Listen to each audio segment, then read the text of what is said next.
शिमला के वसंतपुर वृद्धाश्रम का राज्यपाल प्रताप शुक्ल ने किया दौरा। लोगों को फल और सस्ता किट की गई वितरित। देश के प्रधानमंत्री नरेंद्र मोदी का जन्मदिन, केंद्रीय मंत्री अनुराग ठाकुर ने पीएम नरेंद्र मोदी को दी बधाई। शिमला के रिपन अस्पताल में बांटे गए फल।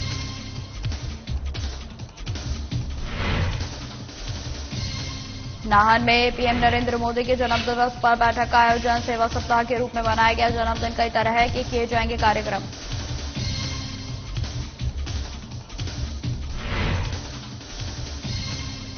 शिमला में इंडियन स्वास्थ्य लीग का दूसरे चरण की शुरुआत। महापौर सुरेंद्र चौहान मौके पर रहे मौजूद। स्वास्थ्य जांच शिविर का किया गया आयोजन।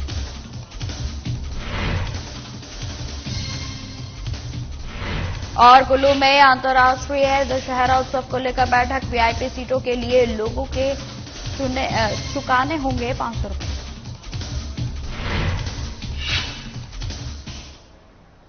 नमस्कार, स्वागत है आप सभी का हिमाचल प्रदेश की खबरों में। मैं आपके साथ निकिता कश्यप। बुलेटिन की शुरुआत करते हैं। खबर शिमला से है, जहां शिव प्रताप शुक्ल ने आपको बता दें कि ग्रामीण संसदीय क्षेत्र के अंतर्गत बसंतपुर स्थित वृद्धाश्रम का दौरा किया और इस दौरान उन्होंने वहां लोगों से बातचीत की और उन्हें फल एवं स्वच्छता किट भी बांटी गई। वहीं लेडी गवर्नर और राज्य रेड क्रॉस अस्पताल कल्याण शाखा की अध्यक्षता जानकी शुक्ल ने भी इस अवसर पर उनके साथ रही। और आपको बता दें कि राज्यपाल शिव प्रताप शुक्ल ने इस अवसर पर कहा कि आज देश के प्रधानमंत्री का जन्मदिन है और जिसे आप लोगों के साथ मनाया जाए, इसके लिए मैं आपके साथ आया हूं। और इस अवसर पर राज्यपाल ने भारत सरकार के स्वास्थ्य और परिवार कल्याण मंत्रालय के द्वारा 17 सितंबर से 2 अक्टूबर तक आयोजित किए जा रहे सेवा पखवाड़े का भी शुभारंभ किया। उन्होंने स्वास्थ्य कर्मियों और राज्य रेड क्रॉस के स्वयंसेवकों को घर घर स्वास्थ्य जांच के लिए भी रवाना किया।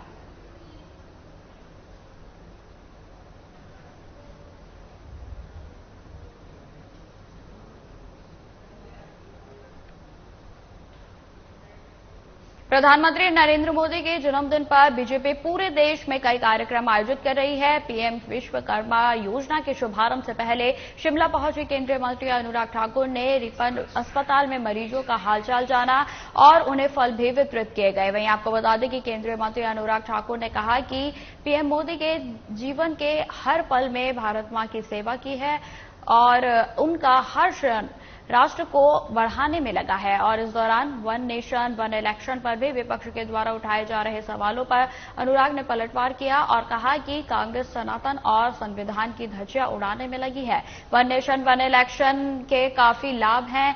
वहीं प्रियंका गांधी के हिमाचल दौरे और प्रधानमंत्री को पत्र लिखने पर अनुराग ठाकुर ने कहा कि केंद्र प्रदेश की हर संभव मदद कर रहा है, लेकिन शुक्र है कि उन्हें आपदा के 2 महीने के बाद हिमाचल की याद आई है और केंद्र ने प्रदेश को 862 करोड़ दिए हैं। सड़कों को दुरुस्त करने के लिए सहयोग दिया गया है और जिनके घर टूटे हैं उनको मनरेगा के तहत बनाए जाने की बात भी कही गई।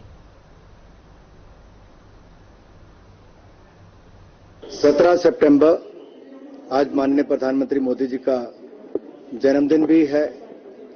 मैं सभी हिमाचल प्रदेश के वासियों की ओर से माननीय प्रधानमंत्री जी को जन्मदिन की बहुत बहुत बधाई और शुभकामनाएं देता हूं, जिनका जीवन संगठन से लेकर सरकार तक हर किसी के लिए प्रेरणा है, जिन्होंने अपने जीवन में हर पल भारत मां की सेवा के लिए व्यतीत किया है, जिनका हर क्षण राष्ट्र को आगे बढ़ाने के लिए लगता है और जो नए भारत को आत्मनिर्भर भारत बनाने की ओर लेकर अग्रसर हैं, जिन्होंने भारत को हर क्षेत्र में नई ऊंचाइयों पर पहुंचाया है, चाहे हमारी परंपराओं से लेकर कला संस्कृति की बात हो, उसको विश्व पटल पर पहुंचाने कर एक ऐसी नींव नरेंद्र मोदी जी ने रखी है कि नया भारत आत्मनिर्भर भारत भी हो और विकसित भारत भी। आज देश के प्रधानमंत्री नरेंद्र मोदी का जन्म दिवस है और इसको लेकर सिरमौर सहित नाहन में अनेक कार्यक्रम आयोजित किए गए हैं और इसी कड़ी में नाहन में एक विशेष मंडल बैठक के आयोजन किया गया और जिसमें प्रधानमंत्री नरेंद्र मोदी का विश्वकर्मा योजना पर भाषण भी सुना गया। वहीं इसके अलावा आज सेवा सप्ताह में होने वाले कार्यक्रमों पर भी चर्चा की गई, जहां मौके पर बीजेपी प्रदेश अध्यक्ष डॉक्टर राजीव बिंदल विशेष रूप से मौजूद रहे। मीडिया से बातचीत करते हुए डॉक्टर राजीव बिंदल ने बताया कि प्रधानमंत्री के जन्मदिन पर अनेक कार्यक्रम आयोजित किए जाएंगे और जो कि 22 सितंबर से शुरू होकर 2 अक्टूबर तक चलेंगे और इस दौरान मेडिकल कैंपों का आयोजन, रक्तदान शिविरों का आयोजन सहित कई कार्यक्रम किए जाएंगे। आज विशेष तो बैठक भी है, माननीय मोदी जी का जन्मदिन भी है। हमारा अभियान मेरी माटी मेरा देश वो लगातार चल रहा। 22 तारीख को हमारा ब्लड डोनेशन कैंप और मेडिकल कैंप कालाम में होगा। 24 तारीख को हर बूथ पर मन की बात होगी। 25 तारीख को पंडित दीनदयाल उपाध्याय जी की जयंती का कार्यक्रम होगा। बूथ सशक्तिकरण अभियान का कार्यक्रम होगा और 2 तारीख को स्वच्छता का कार्यक्रम भी होगा। शिमला में बीजेपी प्रवक्ता संदीपनी भारद्वाज ने कहा कि कांग्रेस पार्टी झूठ बोलने से बाज नहीं आती है, बात चाहे 10 गारंटियों की करें या फिर सेब पर लगने वाले आयात शुल्क की। उन्होंने कहा कि बार बार कांग्रेस पार्टी के सभी नेता एक ही राग अलाप रहे हैं कि सेब के आयात शुल्क 15% हो गया है और अब तो हद ही हो गई है कि सरकार के बागवानी मंत्री जगत नेगी ने भी ये बयान दे दिया है कि भारतीय जनता पार्टी कांग्रेस के नेताओं और उनके मंत्री से पूछना चाहते हैं कि यदि इसको लेकर कोई नोटिफिकेशन है तो सामने लाएं और यदि उनको ऐसी कोई नोटिफिकेशन प्राप्त नहीं होती है तो मंत्री जगत सिंह नेगी अपने पद से तुरंत इस्तीफा दें। आपने और हमने चंद रोज पहले हिमाचल प्रदेश के बागवानी मंत्री माननीय जगत सिंह नेगी का बड़ा गैर जिम्मेदाराना वक्तव्य सुना, जिसमें वो बार बार ये बात बोल रहे हैं कि केंद्र सरकार ने सेब के आयात पे जो 50 रुपए किलो का शुल्क लगा रखा था उसको घटा करके 35 रुपए कर दिया, 15 रुपए कम कर दिया है। माननीय जगत सिंह नेगी जी, आपने चंद रोज पहले माननीय पीयूष गोयल जो कॉमर्स मिनिस्टर हैं, सेक्रेटरी कॉमर्स से उनके बयान और वक्तव्य नहीं सुने शायद अच्छे से, आप ध्यान से उनको सुन लें, जिसमें उन्होंने स्पष्ट रूप से कहा है कि इस तरह की कोई भी निर्णय केंद्र सरकार ने नहीं लिया है। शिमला में स्वच्छ भारत मिशन शहर के अंतर्गत संचालित विशेष स्वच्छता अभियान इंडियन स्वच्छता लीग के दूसरे चरण की शुरुआत की गई और वहीं दूसरे संस्करण में आज से स्वास्थ्य जांच शिविर और सफाई अभियान की शुरुआत महापौर सुरेंद्र चौहान ने की। इस अवसर पर रिज मैदान पर शहर के सफाई कर्मियों के लिए स्वास्थ्य जांच शिविर का आयोजन किया गया। वहीं आपको बता दें कि इसको लेकर महापौर सुरेंद्र चौहान ने बताया कि शिमला में आज से 2 अक्टूबर तक इंडियन स्वच्छता लीग के दूसरे चरण के तहत वार्ड स्तर तक स्वास्थ्य और स्वच्छता कार्यक्रम का आयोजन किया जाएगा। उन्होंने यह भी बताया कि इस लीग के तहत शहर के मुख्य कप्तान के रूप में महापौर शामिल होंगे। निगम ने इस बार एक हटके के काम करने का प्रयास किया है स्वच्छता को लेकर। स्वच्छता प्रहरी के नाम से हमारी एक टीम हमने बनाई है, जिसको जैसे क्रिकेट में लीग मैचेस होते हैं उसी हिसाब से हमने शिमला में अलग अलग वार्ड्स में लीग टीम्स बनाई है। शिमला का टीम का कैप्टन मैं हूं और हर वार्ड में जो वार्ड के पार्षद है उसकी टीम के कैप्टन वो खुद हैं। इसी तरह से सफाई को लेकर के हमने एक कार्य आज से हमने फ्लैग ऑफ किया इस कार्य को और 2 अक्टूबर तक ही चलेगा और इसमें स्थानीय लोग भी इसमें रहेंगे और नगर निगम के जो हमारे सफाई कर्मचारी है उसमें साथ रहेंगे।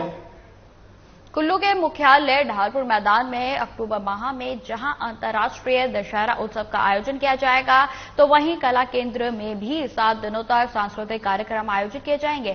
ऐसे में सांस्कृतिक कार्यक्रम में देशी विदेशी पर्यटक भी अपनी सीट बुक करवा सकेंगे और अब की बार दशहरा उत्सव समिति के द्वारा कला केंद्र की 10% सीटों को 500 रुपए के माध्यम से बुक करने का फैसला लिया गया है और इस फैसले से देश और विदेश के सैलानियों को भी सांस्कृतिक कार्यक्रम देखने का मौका मिलेगा। यह फैसला पहली बार अंतर्राष्ट्रीय दशहरा उत्सव की बैठक में लिया गया।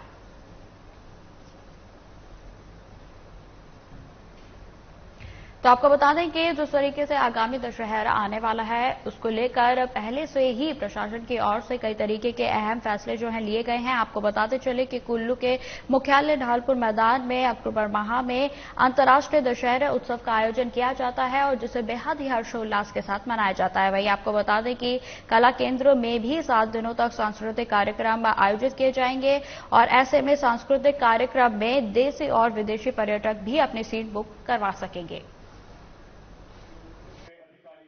इस बारी कोशिश ये की जा रही है कि रोज स्टार नाइट होगी, रोज कोई 2-3 देश के कलाकार होंगे और खासतौर पे जो आखिरी दिन है लंका दहन के दिन, उस दिन सुबह लोकल कार्निवल, उसमें लोकल झांकियां और का प्रस्तुतिकरण किया जाएगा। उसके लिए भी पूरी कमेटी गठित की गई है और उसमें जो है थीम हमारा हिमाचल कुल्लू के लोगों को आगे दर्शाने का है, उसको भी रखा गया और मुख्यमंत्री जी के समक्ष उस दिन जो है कंक्लूडिंग रखा गया है। ऐसे में जो दशहरा में जो हमारा कानून व्यवस्था का भी सुचारू रूप से जो प्रबंध किया जाएगा और ट्रैफिक कंट्रोल के साथ ये भी ध्यान में रखा जा रहा है कि साफ सफाई सारे स्टॉल में जो भी सर्विस करने वाले वो दस्तानों के साथ हो। Kangra police fitness month anti तंबाकू और एंटी ड्रग की थीम पर विभिन्न खेल प्रतियोगिताओं का आयोजन करने जा रही है। वहीं आपको बता दें कि इस खेल प्रतियोगिता का आयोजन 24 सितंबर से लेकर 30 अक्टूबर तक किया जाएगा। इस बारे में जानकारी देते हुए एसपी शालिनी अग्निहोत्री ने बताया कि इस खेल कंपटीशन में अभी फिलहाल 3 इवेंट शामिल किए गए हैं और जिसमें से 24 सितंबर को कांगड़ा पुलिस के द्वारा मैराथन दौड़ का आयोजन किया जाएगा। इसी के साथ वॉलीबॉल मैच का भी आयोजन किया जाएगा और जग ऑफ वार का भी आयोजन किया जाएगा।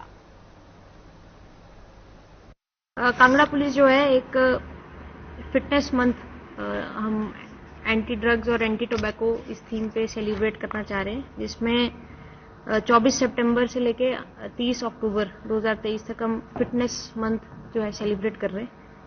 और इसमें जो है अभी फिलहाल 3 जो इवेंट्स है वो प्लान किए गए हैं, जिसमें 24 तारीख को एक मैराथन रहेगी और वॉलीबॉल मैचेस रहेंगे और टग ऑफ वॉर रहेगा। तो जो मैराथन रहेगी धर्मशाला हाफ मैराथन, इसको हमने नाम दिया है और ये 21 किलोमीटर्स मेल्स के लिए और 11 किलोमीटर्स फीमेल्स के लिए, और इसी का एक छोटा सा पार्ट है फन रन 4 किलोमीटर्स बच्चे जो 15 साल से कम है और सीनियर सिटीजन जो 60 इयर्स के ऊपर है उनके लिए ये रहेगी। फिलहाल इस बुलेटिन में इतना ही। खबरों की और भी जानकारी के लिए बने रहे हमारे साथ। नमस्कार।